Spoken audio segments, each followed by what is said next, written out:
Customerland is a podcast about customers, how to get more of them, how to keep them, what makes them tick. We talk to the experts, the technologies, and occasionally actual people, customers, to find out what they're all about. So if you're a CX pro, a loyalty marketer, a brand owner, an agency planner, if you're a CRM and personalization geek, if you're a customer service, CSAT, NPS nerd, you finally have a home. I'm Mike Giambattista. Welcome to Customerland.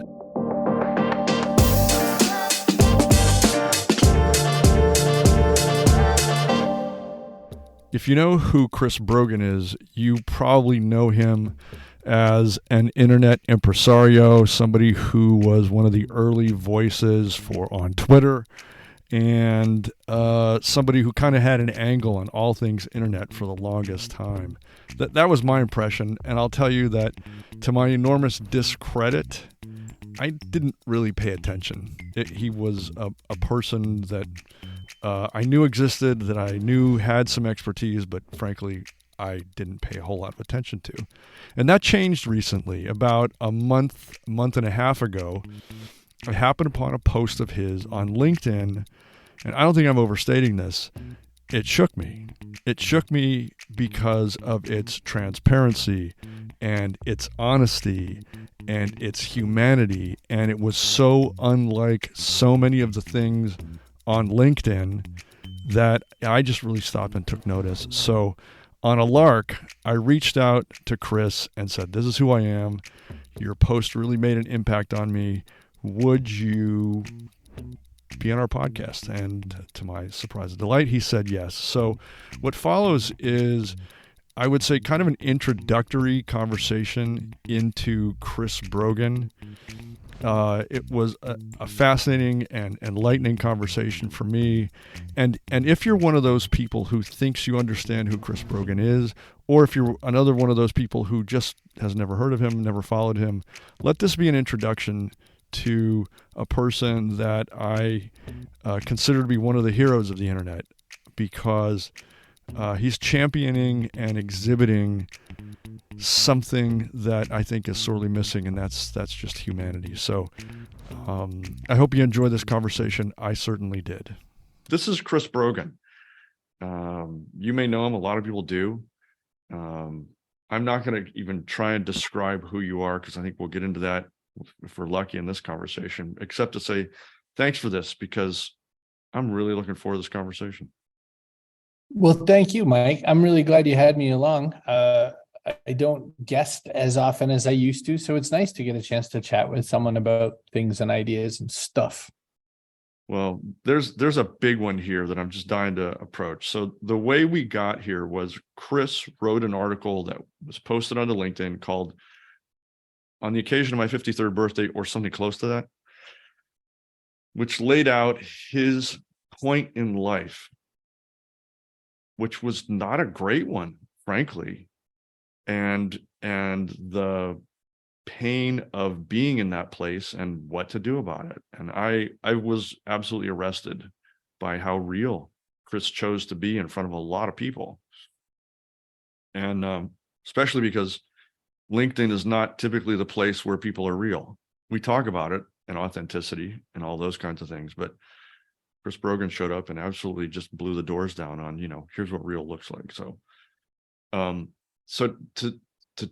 that I can shut up now and let you do some talking, would you mind just talking about what went into that post? And I'll put a link to it, by the way, below this podcast. Well, thank goodness, because it could be that I would, forget some important detail or something. So at least people will get a chance to take a peek about it. When I post the things I do and the kinds of things I post, there's a sort of blend of two things that I'm always trying to get done. One is I'm trying to share advice that I need myself and share it with others because maybe it'll be useful.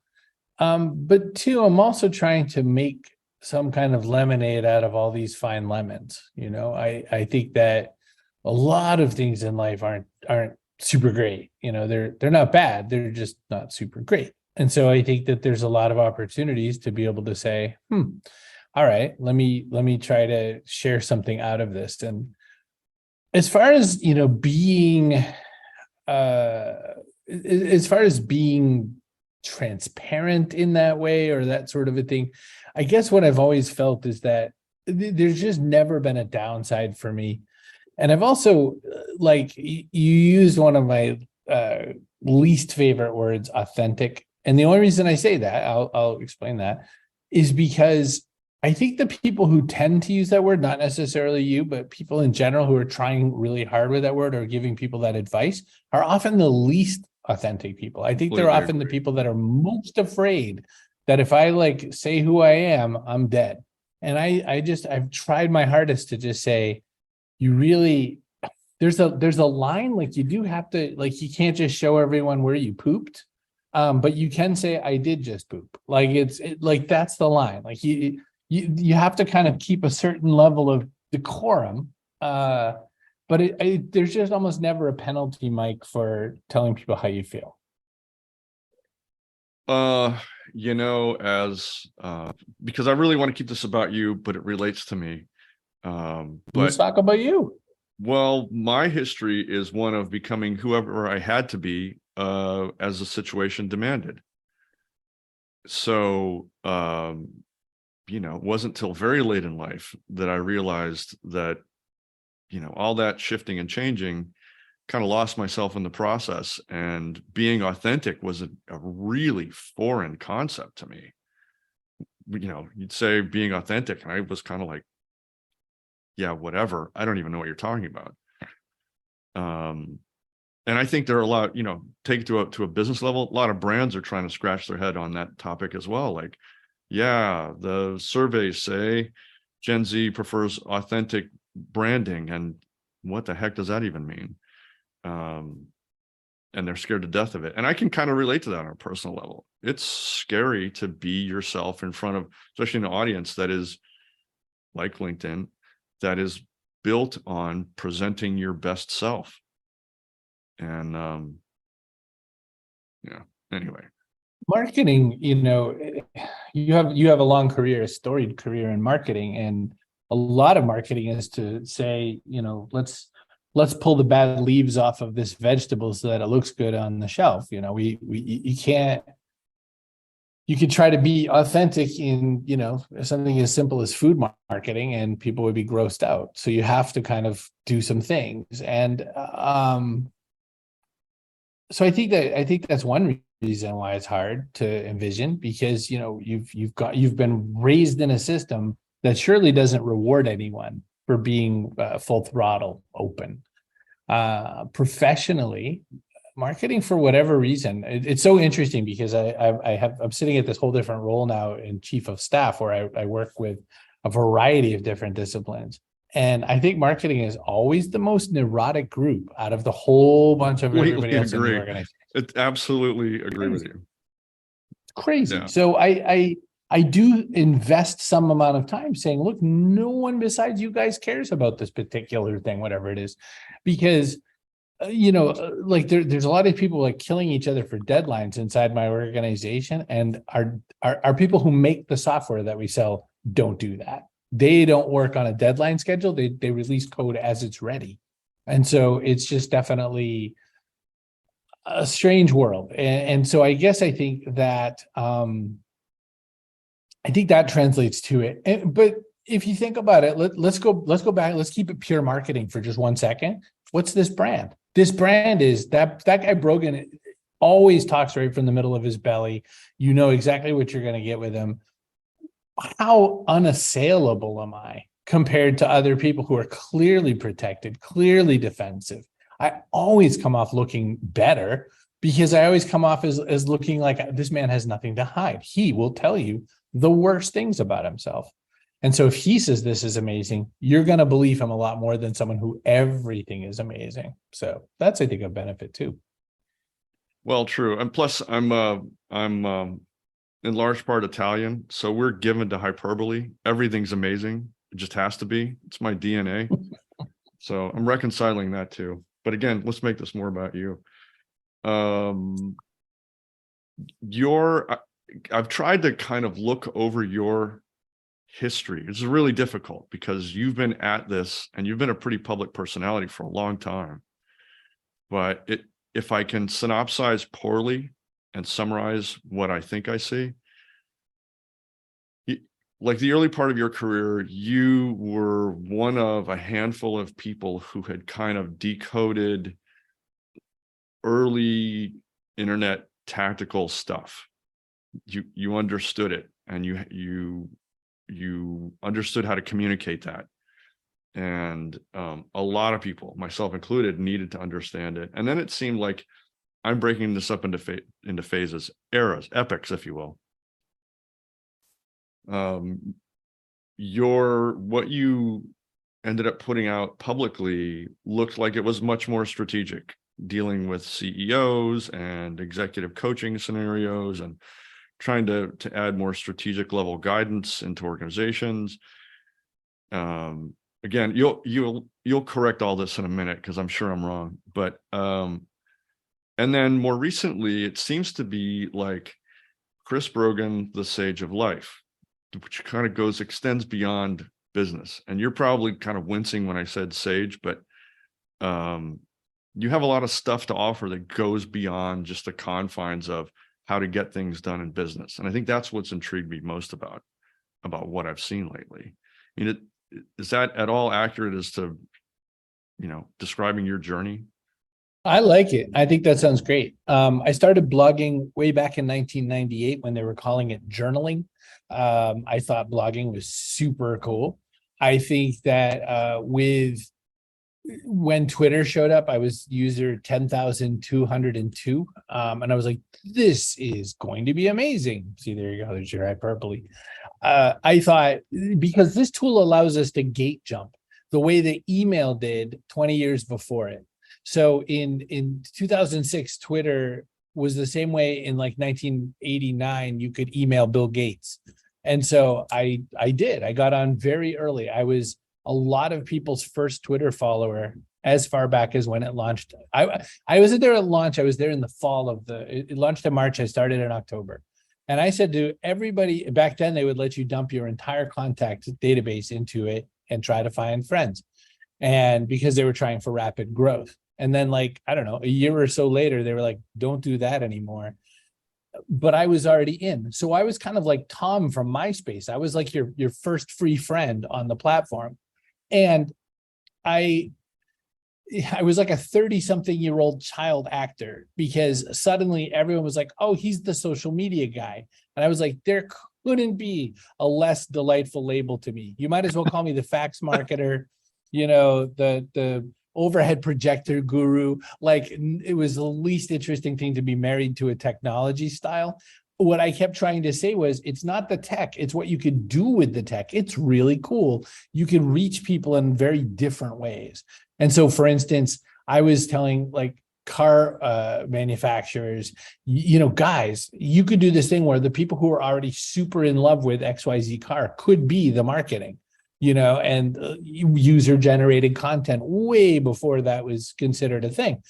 And so that was epic one. It's interesting because I'm living through epic 2 of like executive coaching and all that. My job as chief of staff is essentially an in-place executive coach for a corporation. And I have a CEO to whom I report, and I have a whole group of people. This is a guy I worked with back in the 90s in wireless telecom and had been on his advisory board for a while. And he just said, can you come in-house? We're doing some bigger things. I really could use your help. And I protested, and he made it so that I would stop protesting. And so I came in. But the writing from the belly, I think, okay, so I've done it in one form or another. Like if you Google like Chris Brogan and depression, you'll find posts and videos and stuff like that from 2012. Because one of the other missions I had was I was trying to show people that you can deal with clinical depression. I never say I suffer. You deal with something like clinical depression and have a career. And so I just wanted to show other people you could do that so that maybe they can model. So I think that's epic 3 and 2. I'm living at the same time in real time. That kind of makes some sense. I mean, you probably hear this a lot from people that you're in touch with. By the way, I checked it before this conversation, and I think if I have the number right, you have something like 330,000 followers on LinkedIn. On Twitter. On Twitter, I'm on Twitter. Yeah. Yeah, LinkedIn a lot fewer. And with Twitter, I mean, it's just as more and more and more people are leaving, like it's just fewer and fewer. But it's okay. It's been the weirdest thing in the world to have over 300,000 people, because that's like sort of being the mayor of a pretty good sized city, Yeah. but really dopey city. You know what I mean? Like it doesn't make. It's not like I used to do at the height of being Chris Brogan, which is long behind me.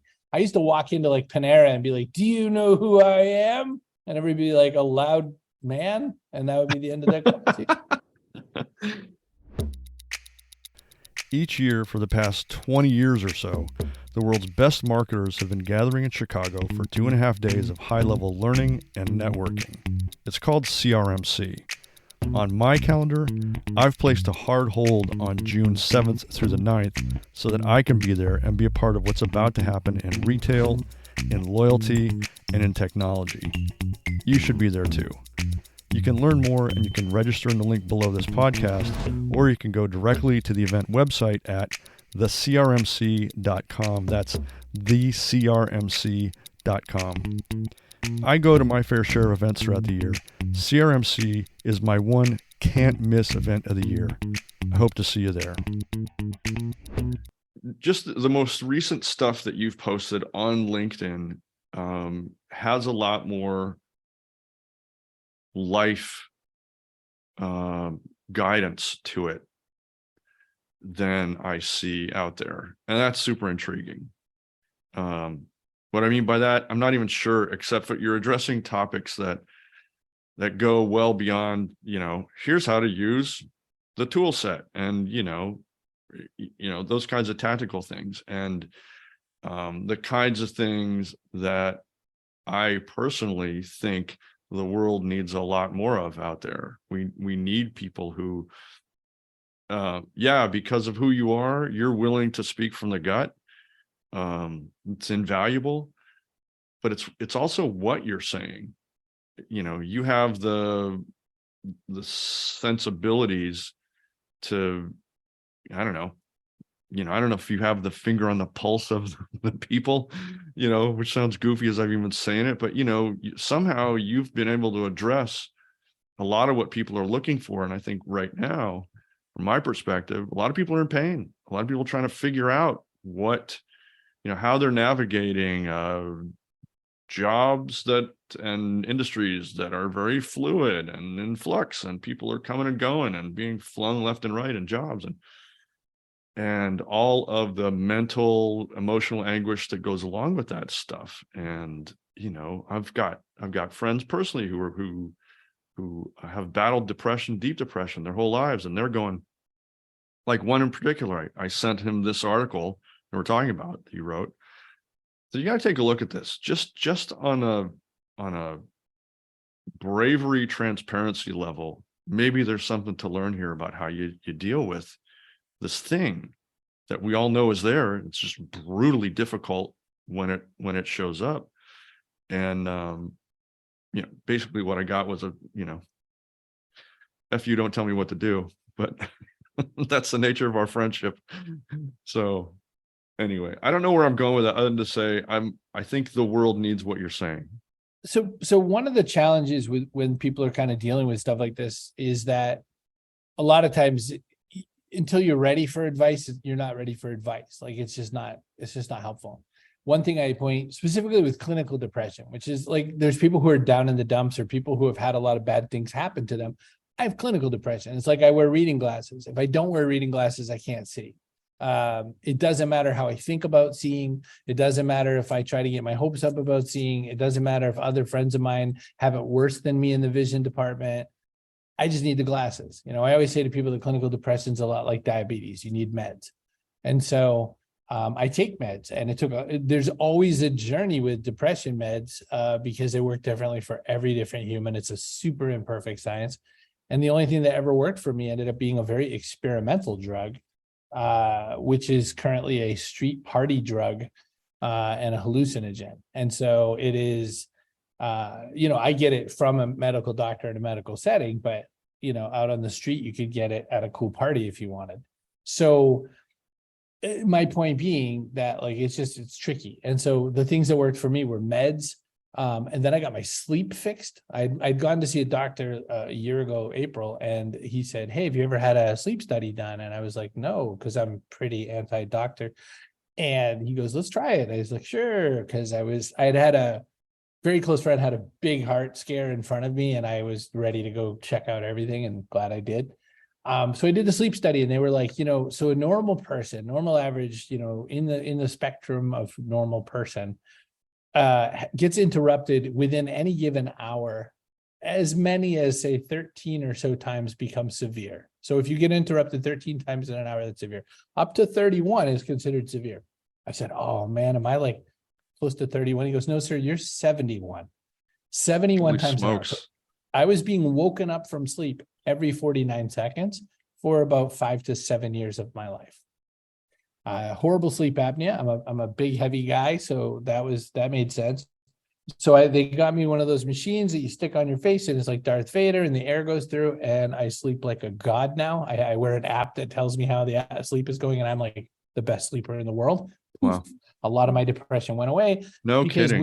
with sleep problems comes cortisol, which is a drug that we have from our primal days, which say, "Saber-tooth tiger, run away," right? And cortisol holds on to fat. So the minute I got that, I lost 50 pounds almost instantly. Like I just didn't need it anymore.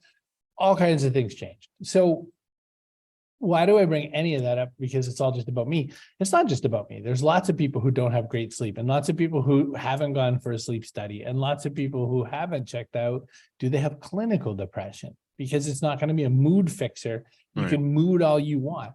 And, there are dietary things that are better for that. There are choices that you can make that are better for that. But ultimately, just like glasses, you need a little more. So there's that. The other reason I write about all this is because we're in a world now with a lot of hybrid people who weren't used to being hybrid. The company where I work is a remote first company. We've always been remote. There's technically some offices. We have a bunch across the globe, but they're not, no one has to go to any particular place. We're very fortunate and privileged to be able to work out of our homes. I think that as more people came into that world in the pandemic, they did not realize some of the things they were counting on in their life, like social settings, like reinforcement from other humans, like just basic human warmth, especially if someone was single. There's a lot going on there where, they couldn't get what they wanted, or maybe they counted on their business life to kind of offset their home life. Maybe their home life wasn't their favorite part if they don't want to admit that. You know what I mean? So Mike, there's like 100 different facets that suddenly fell on people, which is why I started writing about it, because I thought maybe there's some stuff I can do. And people like your friend, I try to just sort of lay it out as advice to myself. And that way it's a little less intrusive, hey, look what this guy said about himself. And then someone else can pick up something on it. That's another trick of it too. It's with my kids, that was a trick too. I'm over here eating this thing, or I'm over here reading books, because my parents read like crazy when I was a kid. I'm a voracious reader. You would think you would think books are illegal. So I'm just always trying to teach them that. Right. Maybe books are great. Your perspective on life and business is different. It's healthy. It's valuable. And, maybe add that into the million things you've got on your agenda. Or if you need help from me, I'd be happy to help. But amplifying the kinds of things that float through your head when you're thinking about how to care for yourself and your family and your coworkers are uniquely good, I think, because it doesn't come across as you're trying to sell me anything. I mean, I'm just going back to the word that I overuse a lot, which is empathy, but it's the one thing. I think it's just,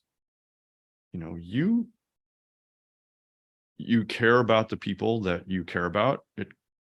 And we haven't even gotten into that really, but it's clear that you're authentic enough with yourself that, and transparent enough that it translates. And I was affected. I've passed that article around to at least a couple of dozen people, and probably half of those people got back to me saying things like, I can't believe what I just read. And I've got 2 or 3 people I know who need to read this because they're dealing with such and such, may or may not even have been clinical depression, but just some situation in their lives where, a level of transparency and bravery was just what the doctor ordered. So I think that there's a great new movement out in the world right now talking about how representation matters, and there's all these examples of this, more people of color in movies, more Asian people in movies, more pick any other race besides white people or straight people in movies. For instance, Barbie just introduced their first ever doll with Down syndrome.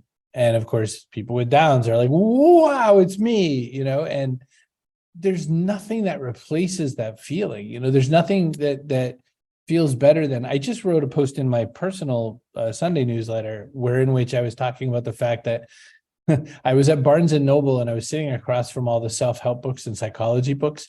And I was just sort of taking an inventory quickly about what's the same about all these books. And what they are is there's essentially almost countless things that they say are wrong with you.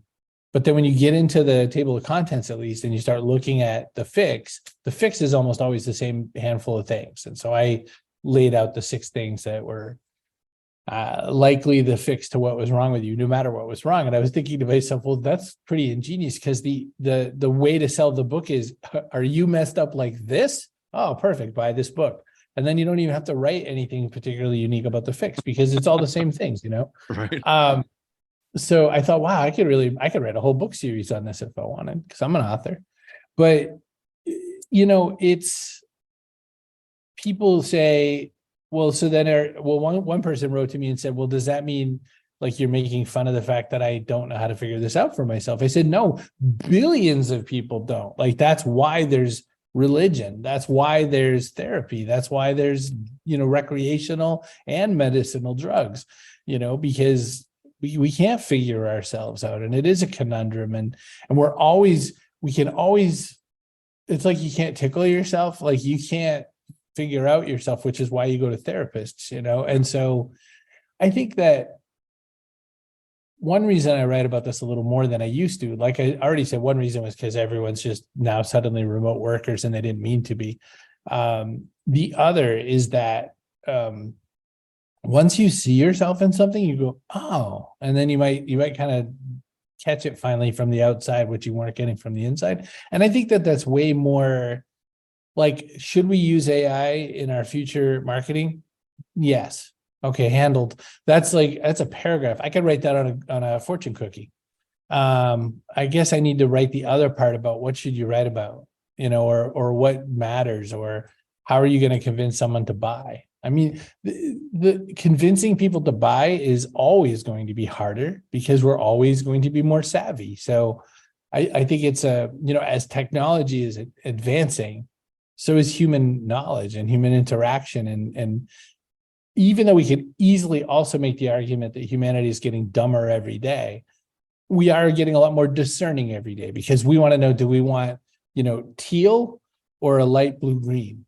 We're in that world now where we can customize to the millimeter, just like representation, right? We could say, I like Malbecs, but not from Argentina. And someone's going to agree with me. I don't. Right. I love Argentinian Malbecs, but I've seen them from other places. Someone must be buying it. Right. And, along those lines, as technology advances, as the world advances, our discernment of what we want advances and our expectations increase right along with them. So yes to all that. Look, I'm sure you have people pawing at you and trying to jam themselves into your schedule left and right. I'm grateful that I drew the good long straw on this one. But if you're willing to have these occasional conversations when your schedule permits, I think it's the breath of life into LinkedIn and the business world that is so badly needed. So, and that's not to overhype you. You've probably had enough of that, but I just find extreme value in the stuff you've been putting out. I'm really grateful to hear it. And thanks for saying so. I think that one reason I've put a lot of my heart into LinkedIn lately is just because, I mean, I grew up when blogs were cool. I thought blogging was great. I was really excited about it. Like I said, I started in 1998. I had some real great link authority and all that sort of thing. I deleted everything. ChrisBrogan.com is now just a card site. And my SEO friends all went into mourning. It's terrible. They're all crying. I threw away so much Google juice that was, organic and could never be replicated by robots and SEO people. And one real benefit of that, by the way, just side note, is that I've gotten far fewer emails asking me to write, stupid articles with their dumb links in them. I'm so grateful. So that's all it takes. I just have to ditch my SEO juice and then I'll stop getting those. You're good. You're good. I rank for nothing now. So, but one reason I went to LinkedIn with it was just because that's where people were, and because people weren't really realizing that LinkedIn's big intent right now is to use the platform in that way. So someone asked me, well, what happens when it leaves? I said, do you think, I don't write any particular place anymore. I just write. And so I'll just write for myself or something, or I'll go to one of the other 1,000 dumb places where you can put your dumb text that no one cares about. My goal with all of it, always since I was young, this is your point about not selling.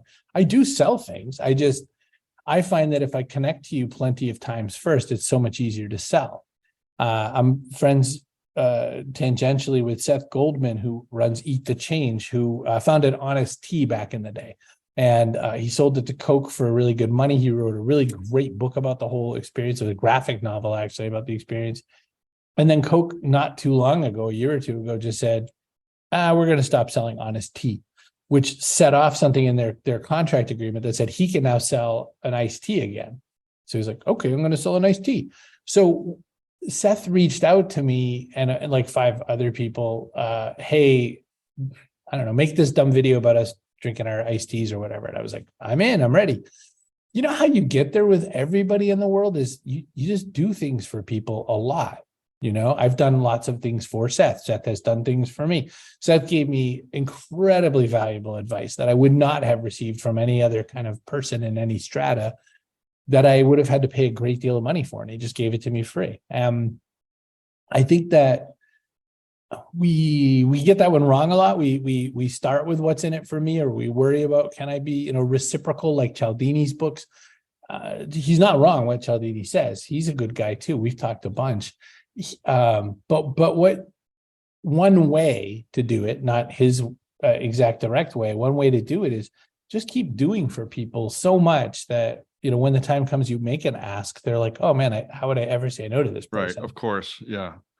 But don't count for that. Don't build for that. Just build with abundance. And then as the need arises, it's like I sit around in a garden full of really ripe, ready to eat fruit instead of a bunch of seeds that I better either plant or eat, or I'm in trouble. Great analogy. But I think you just basically ruined the marketing careers of, a good chunk of marketers out there who are tasked with, like, their goals in business life are to, plant seeds rather than sit there in a big garden of ripe fruit. I mean, it's hard. One trick with marketing too is the career means that you have a particular set of skills, as Liam Neeson would say. You have a particular set of skills, but if you don't work at a place where you love what they sell, you're going to already be behind the wheel, right? Because you're going to be like, well, here I am being a marketer for these dumb things. I've never approached any role that I've had. I mean, I ran my own business for about 19 years, so I could have that choice to only say yes to the things I thought were interesting. And even then, I would have the craziest times. I got excited in General Motors. I really wanted to promote a particular Cadillac, model that they had going. And they brought me in and they were like, let's talk about Buick. And I was like, I feel like we got this wrong. I mentioned this particular Cadillac and they were like, well, that's not what I need to sell. I need to sell these Buicks. Those Cadillacs sell themselves. And I was like, well, then don't bring me in. Like, I'm not a marketer. I'm a guy who really likes Cadillac. And I think that for a lot of elements of business. I mean, look, we have to make our money. We have to do our thing. We have to work where we work. I get that all. And not anybody's like, man, I can't wait to sell toilets. Except me. I love toilets. I love poop. I think using that whole part of my gastrointestinal system is amazing. And I had a conversation with some people from American Standard Toilet because they said, I can't believe you talked about poop on stage. We got to talk to you. And I was like, this is my dream come true.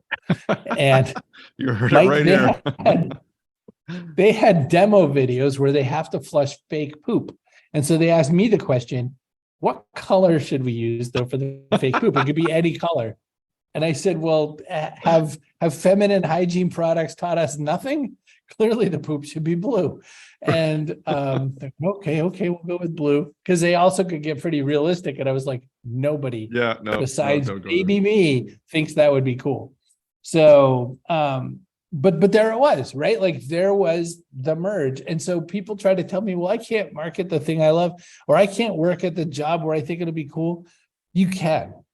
Or you can choose to work to make your money and not put your heart and soul in it, which is fine. You could do that as long as you set up that kind of heart and soul stuff somewhere else in your life system. And I guess I'm trying to help people figure that stuff out too, because a lot of people just feel like you can't possibly work on something that's really cool, or all those influencers tell you that you can just live your dream and go work on exactly the thing you want to work on. But there has to be some there, and there has to be some reason to work there, and there has to be some way you can make money off of the part you're interested in, or it's not good advice.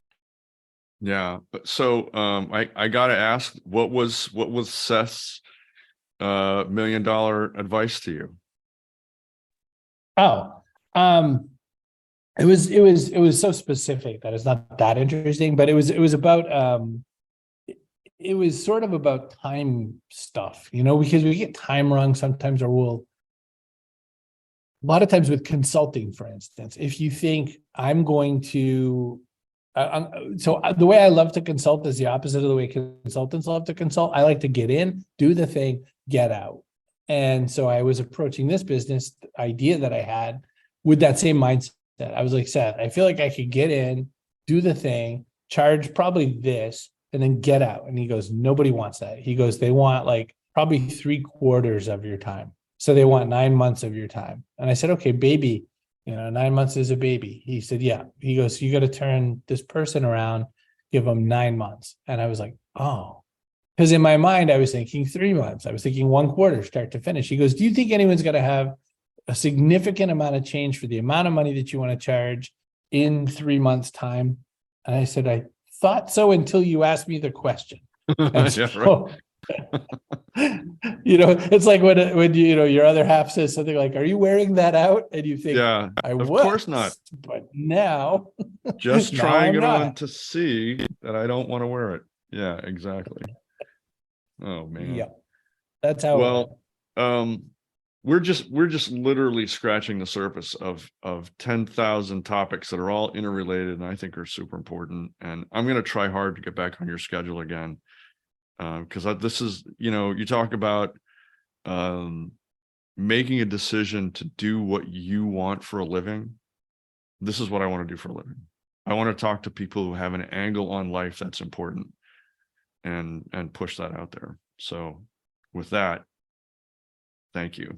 I think there's value. I think if as we start to find some of the people who are less connected in some way or another too. I mean, that's topic for another time. I launched at the very start of the pandemic. I realized, oh, wow, I'm not going to be doing any keynotes on any stages soon. I should do something to entertain myself. And so I launched, I started podcasting in 2005, but I've had one, I always shut them down really fast. And I did one called, it started as, I forget what I called it. And then I called it Catch Up. And then I eventually renamed it the Backpack Show. But when I launched the Backpack Show, I had one real important mandate. I didn't want to talk to a whole bunch of straight white male marketers because, that's us. Sorry. I wanted to see, let's go find some other people. So I went for indigenous people, people of color, people LGBTQ. I went looking for voices that don't get as represented. And changed my world. It changed my world because I got to bring voice to a lot of people who weren't necessarily getting asked onto a lot of shows. And I got to just talk about things that were different than what was my normal bailiwick. So I'm grateful you let me on to talk with you. And I also think that anytime we get a chance to go and find interesting voices out in the world, we're so lucky.